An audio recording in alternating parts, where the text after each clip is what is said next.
What? What? What are you doing?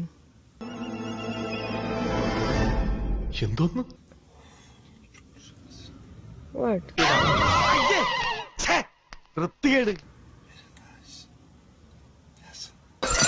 വൃത്തിയായിട്ടവനെ പരീക്ഷ പണി. കന്നിമാസത്തിലെ പട്ടികൾ പോലും ഇത്ര ആക്രാന്തം കാണിക്കില്ല. Oi! കേസ് കൊടുക്കണം പിള്ളേച്ചാ. പോലീസ് അന്വേഷിക്കട്ടെ. അതെന്താ ഈ നാട്ടിൽ ക്രമസമാധാനം ഇല്ലാതായോ? ഇവനെയൊക്കെ MG റോഡിൽ നാട്ടുകാരുടെ മുമ്പിൽ വെച്ച് കുരിച്ചു നിർത്തി കൂമ്പിലിടിച്ച് ബാക്കിൽ മണ്ണെണ്ണ ഒഴിച്ച് വായിൽ തിരികെ കത്തിച്ച് ചാമ്പലാക്കണം എന്നാണ് എന്റെ ആത്മാർത്ഥമായ അഭിപ്രായം. ഇപ്പൊ നിങ്ങൾ കണ്ട ഇൻസിഡന്റ് ഉണ്ടല്ലോ, എന്റെ ലൈഫിലെ വേഴ്സ്റ്റ് ആയിട്ടുള്ള ഒരു എക്സ്പീരിയൻസ് ആയിരുന്നു. 54 രാജ്യത്ത് പോയിട്ടും എനിക്ക് ഇത്രയും വേഴ്സ്റ്റ് ആയിട്ടുള്ള ഒരു എക്സ്പീരിയൻസ് വേറെ രാജ്യത്ത് കിട്ടിയില്ല. ഇവിടെ നിന്നാണ് കിട്ടിയത്.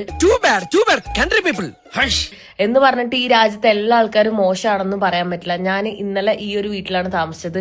ഏത് സ്ഥാപനത്തിനും ചീത്തപ്പേരുണ്ടാക്കാൻ കച്ച കെട്ടി നടക്കുന്ന ചില ചെറ്റകളുണ്ടാവും. ഇവിടെയുണ്ട്. അതാ ഈ അവതാരം. ഈ ഒരു പുള്ളിക്കാരന്റെ വണ്ടി ലിഫ്റ്റ് അടിച്ചിട്ടാണ് ഞാൻ ഇങ്ങോട്ട് വന്നത്. ഇന്നലെ താമസിച്ച് ഇപ്പൊ രാവിലെ ബ്രേക്ക്ഫാസ്റ്റ് കഴിക്കാൻ വേണ്ടി ഇത്രയും ഫുഡ് ഇവര് ഒരുക്കി വെച്ചിട്ടാണുള്ളത്. നോക്ക്, ഒരുപാട് നല്ല മനുഷ്യരുണ്ട്. ഒരേ രാജ്യത്ത് തന്നെയാണ് ഈ രണ്ട് അനുഭവം എനിക്ക് ഉണ്ടായത്. അപ്പൊ അന്നാണെങ്കിൽ എനിക്ക് എന്താ ചെയ്യേണ്ടതെന്ന് അറിയില്ലായിരുന്നു. വീഡിയോ എടുക്കുമ്പോ തന്നെ അയാള് തട്ടി മാറ്റി. അതൊക്കെ ഗോപാലകൃഷ്ണൻ ഒരു നമ്പറല്ലേ? ഒരു പ്ലെയിൻ ആയിട്ടുള്ള സർഫസ് ആയിരുന്നു.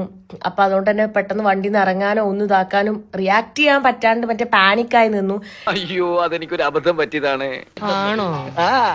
എന്നിട്ടൊരു ഫ്യൂൽ സ്റ്റേഷൻ കണ്ടപ്പോഴാണ് ഞാൻ ആ ഫ്യൂൽ സ്റ്റേഷനിൽ പെട്ടെന്ന് ഇറങ്ങിയിട്ട് പോവുകയാണ് ചെയ്തത്. പോയി ചത്തുടടാ.